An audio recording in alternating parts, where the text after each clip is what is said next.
we continue with our theme, preparing for Christ's return, hallelujah, it says in Titus chapter 2, 11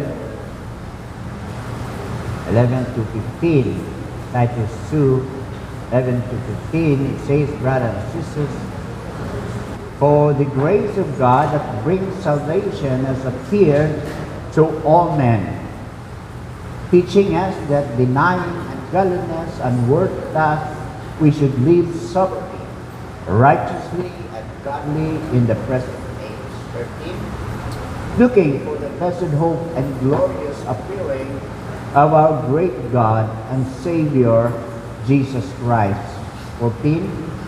Who gave himself for us, that he might redeem us from every lawless deed and purify for himself his own special people, zealous for good works. 15. Speak the saints, exhort and rebuke with all authority. Let no one despise you. Father, we just thank you once again for your Son, Jesus, our Lord and Savior. Thank you, Lord God, that as we continue adhering your word about preparing, Lord, ourselves, we don't know the hour, the time, or the year that will come. But, Lord, we, as your people, are preparing for your coming. Thank you, Lord Jesus, that it is in your word, embedded, Lord God, that we have to prepare for your coming. This is our blessed hope. And we give you praise and glory today, Lord. In Jesus' name, amen. Amen. Hallelujah. Sige po. So,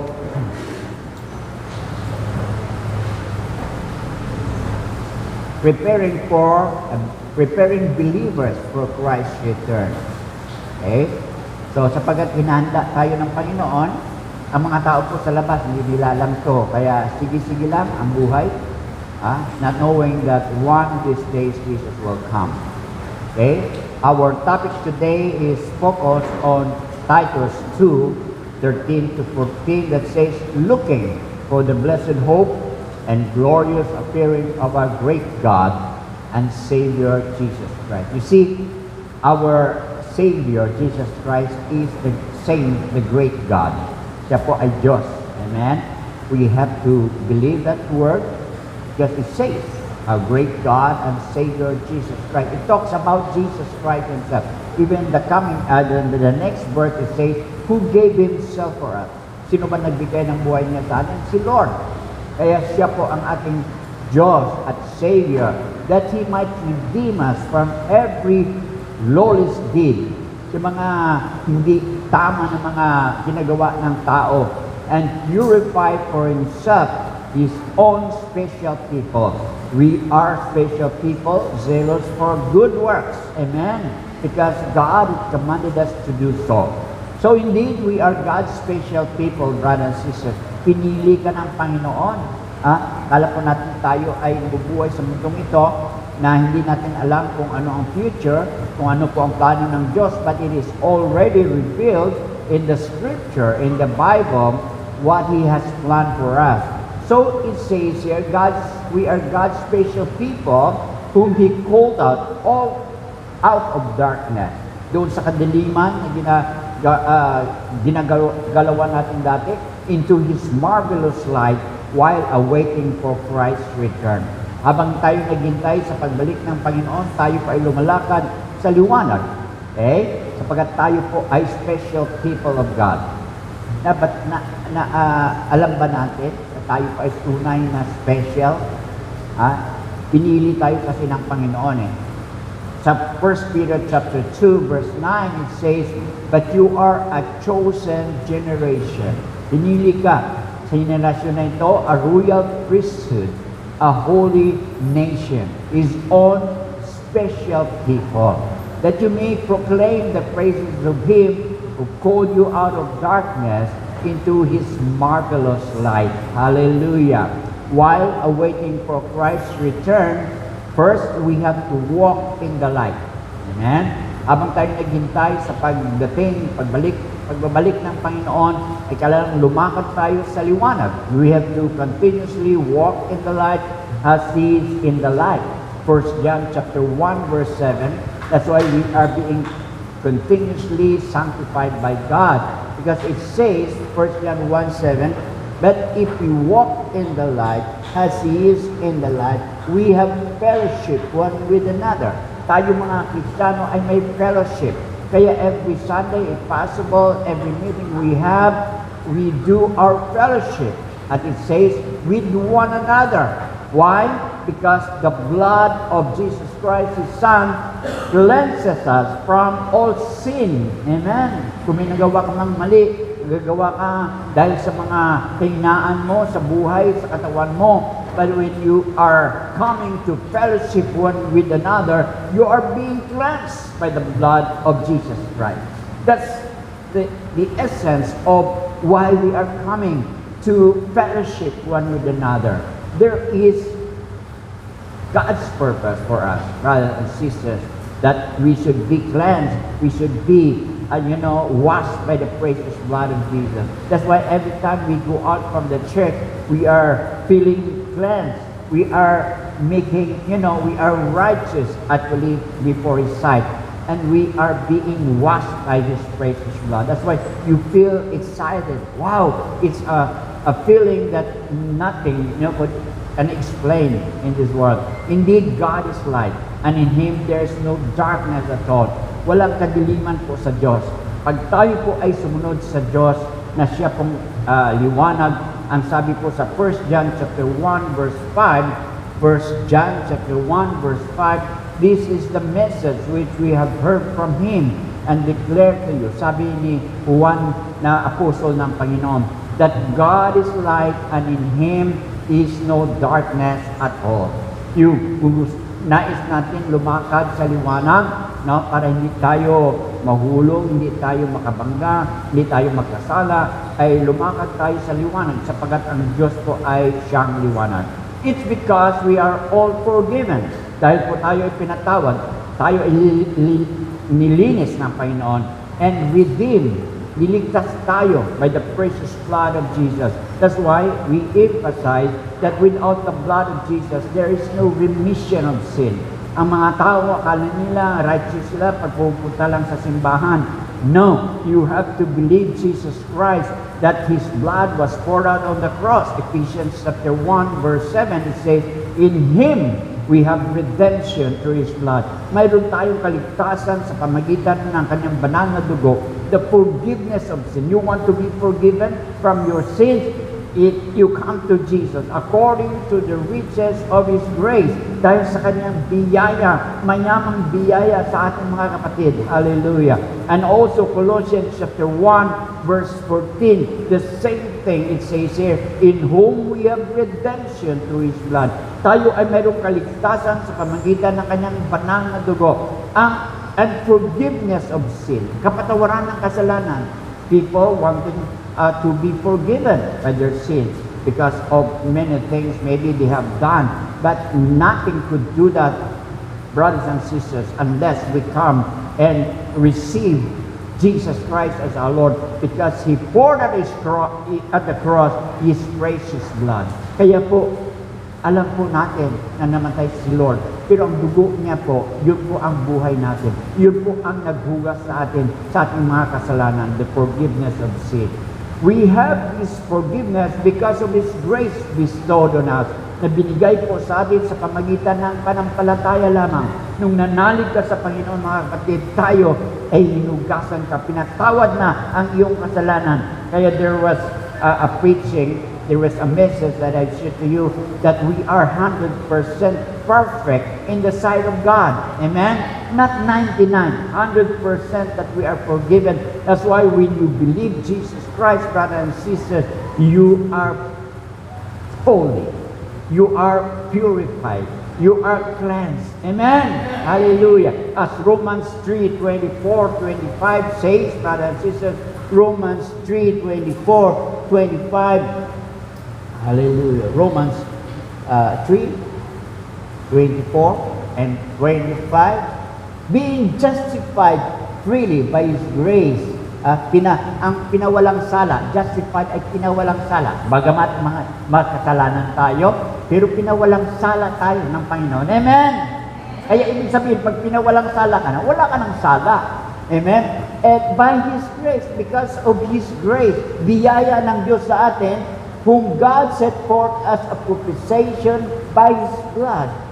Ito po ay dahil sa Kanyang banal na dugo through faith, sa pamagitan ng panampalataya, pananalig natin sa Panginoon, to demonstrate His righteousness. It is God's righteousness. It is not our own righteousness. Magpakabanal na ako, hindi ko magagawin mga bagay nito.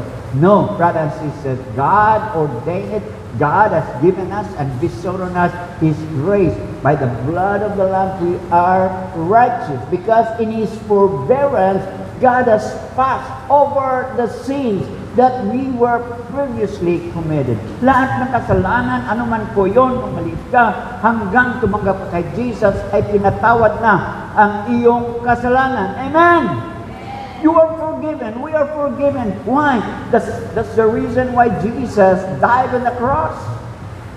You see, we are thinking, what's the reason why Jesus died on the cross? It's all to forgive us. It's all to cleanse us because His precious blood. That's why we call it precious blood. There is no other blood. Maybe our blood, animals' blood are not precious. That's why in the Old Testament, they are offering blood of animals. But it could not totally cleanse them. It is once a year the high priest should come, enter into the Holy of Holies. And when they offer the blood of the Lamb, they are covered. They are just covered. And another year will come, you have to offer another animal. Okay? Even dove, even if you are poor, then maybe goat or other animals. But it is just covered by the blood of the Lamb. But Jesus, amen, once and for all died so that our sin will be covered, not only covered, but cleansed totally, washed. That's why you don't have sin anymore. Amen? Amen! Because you are forgiven. Since our life now is in Jesus, He Himself said in John 8:12, I am the light of the world. He who follows me shall not walk in darkness anymore, but have the light of life. Hallelujah. I am the light of the world. Jesus said, and he who follows me, we are His followers, are not anymore walking in darkness, but have the light of life. Because the Word of God is also light. Amen? Every time we read the Scripture, maybe before we leave, before we work, we read the Scripture, and we are being enlightened by the Word of God. Hallelujah. Amen. So furthermore, Jesus said in Matthew 5:14-16 that we are the light of the world. Amen. Okay. A city that is set on a hill cannot be hidden. Hindi po matatago yung isang ilaw.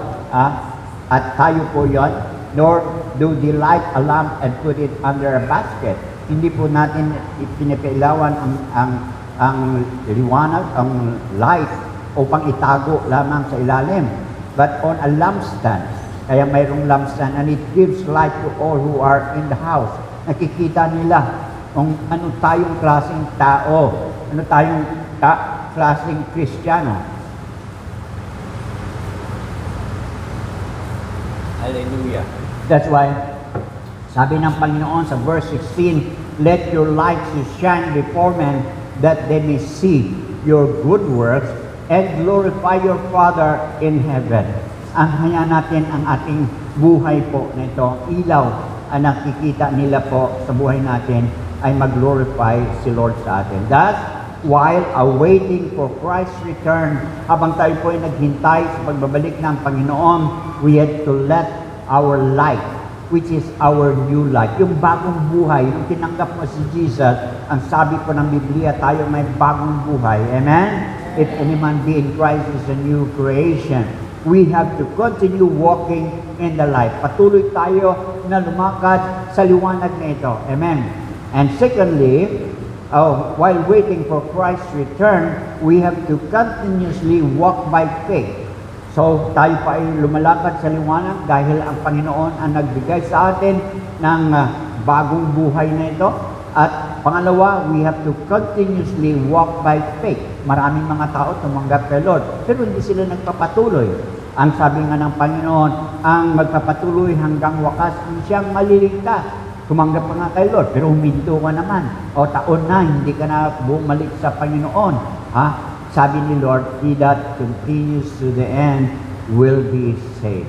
And we have to walk by faith, not by sight. Hindi sa paningin mo, hindi sa nakikita mo. Kasi maliligaw ka. Pag tinitingnan mo lang yung nakikita ng naked eye mo, ay, ito, maganda ito. Oh, ito, masarap ito. Ito, mga bagay sa mundo. Kapatid, we are not walking by sight, but walking by faith.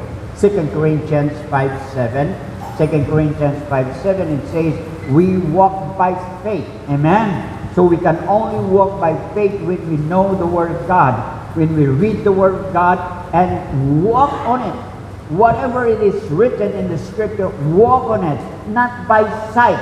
Hindi yung nakikita mo lamang, mga kapatid. Amen?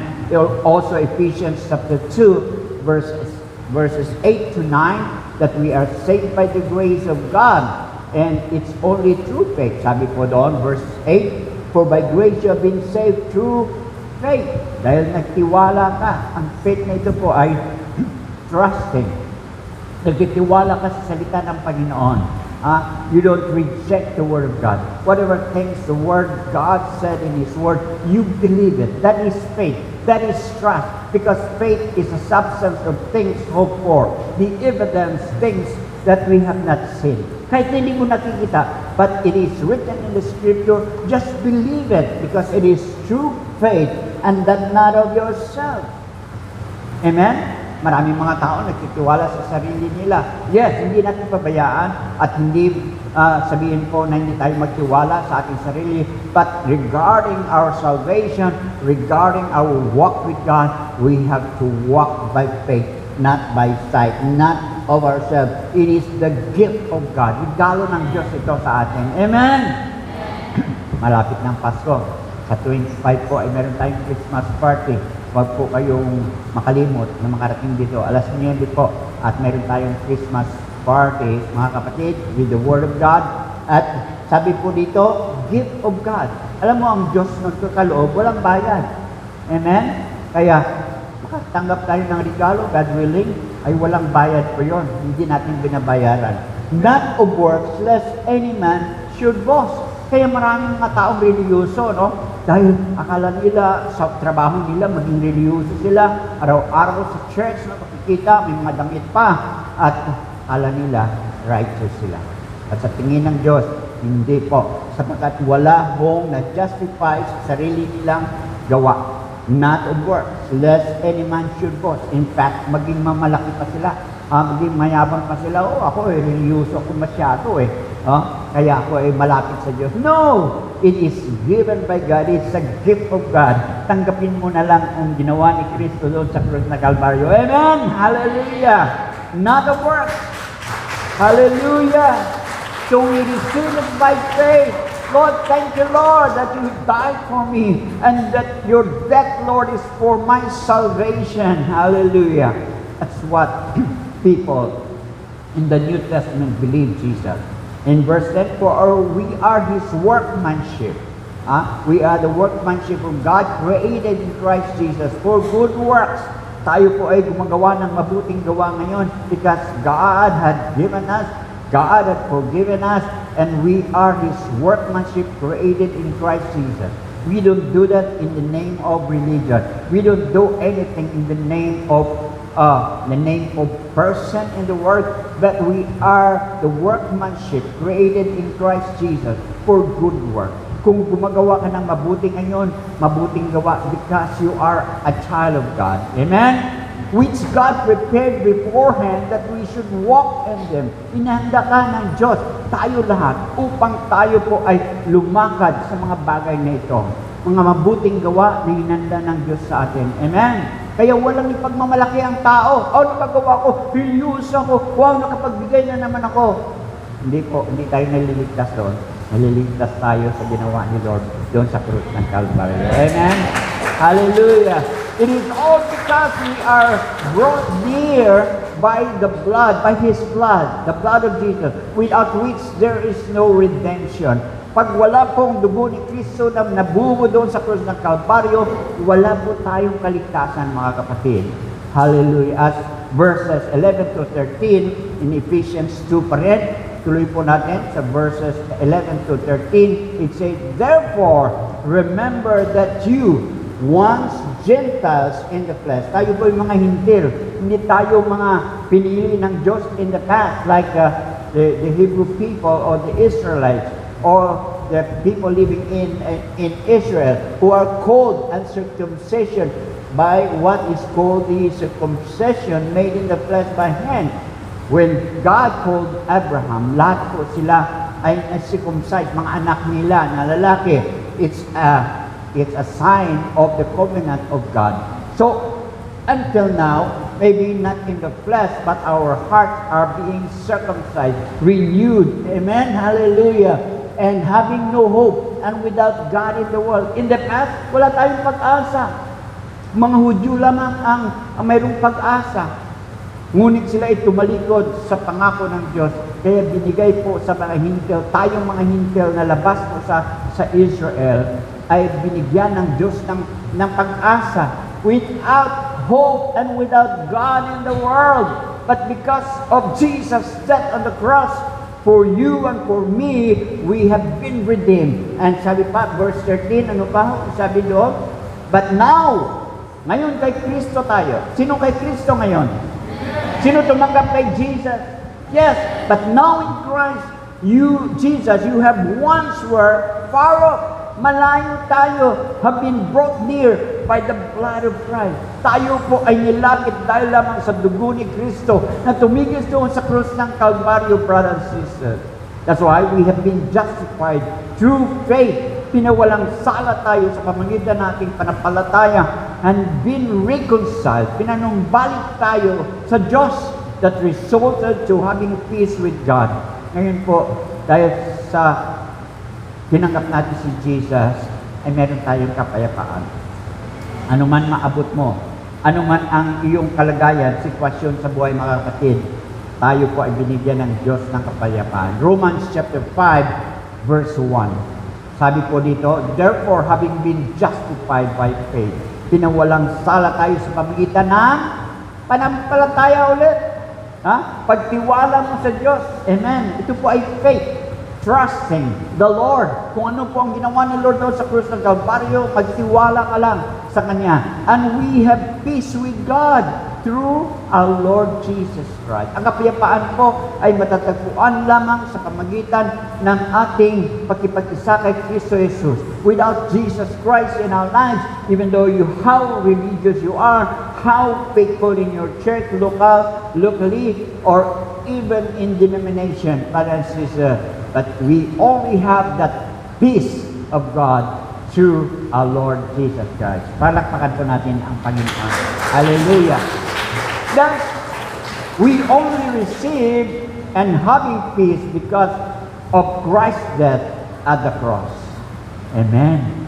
Dahil po doon sa krus na binigay ni Lord ang kanyang buhay, tayo po, ang tinanggap natin si Jesus, mayroon tayong kapayapaan sa Panginoon. Ephesians chapter 2, verses 14 to 18. Why? Because Jesus is our peace. Pag wala si Kristo sa buhay mo, kahit na ano ang iyong kalagayan, maraming mga tao mayayaman, pero walang kapayapaan. Hindi yan magbigay ng kapayapaan sa tao. It's only Jesus Christ. Because Christ is our peace. Verse 14, for He Himself is our peace. Amen? Si Lord ang ating kapayapaan, who has made both one and has broken down the middle wall of separation. Ngayon, dati ay binigay lang ito kapayapaan para sa mga Hudyo na tumanggap, kumikilala sa Kanya. Now, God has abolished in His flesh the enmity, yung pagitan, nagpamamagitan sa atin at mga Hudyo. Kasi wala tayong pakialam sa kanila dati. Wala tayong relasyon sa Diyos. And without God, it says, because they are chosen people of God. But it says here, brothers and sisters, having abolished in his flesh the enmity, yung kalaban, that is the law of commandments contained in ordinances. Amen. So as to create in himself one human from the two, thus making peace. Ayun, kasama na po tayo. Spiritual Israelites tayo po. Na bagamat hindi tayo Israel, hindi tayo Hudyo. Pakita na ba kami ng Hudyo? Mga mukhang Amerikano din. Ang mga gugwapo, mga ganda. Si Mary, sina Pedro, si John, mga disciples nila, mga Hudyo yun, mga kapatid. Ngunit nagtiwala sila kay Jesus. Hindi lahat. Hanggang ngayon, as a nation, hindi sila naniniwala. Amen? Yun ako nakakita ng mga taong tinawag ng Panginoon. And God had opened door for me and gave the way for me to visit Israel. At nakikita kung paano sila namubuhay. Amen? At sila po ay matatag. Sa kabila ng mga kalaban, mga digmaan sa palibot nila, hindi sila natatakot. Why? Bakit? Hindi sila natatakot. Alam nila, kasama nila ang Diyos. Pag alam mo, kasama mo ang Diyos, ano man ang mga pagsubok, ano man ang mga dumarating sa buhay mo na parang hindi mo na kaya, makakayanan mo dahil si Lord ay kasama mo. Hallelujah! I can do all things through Christ that strengthens me. It says in Philippians 4:13. Yun po. At patuloy po tayo dito sa kapayapaan na binigay ng Diyos sa atin. Verse 16 kanina.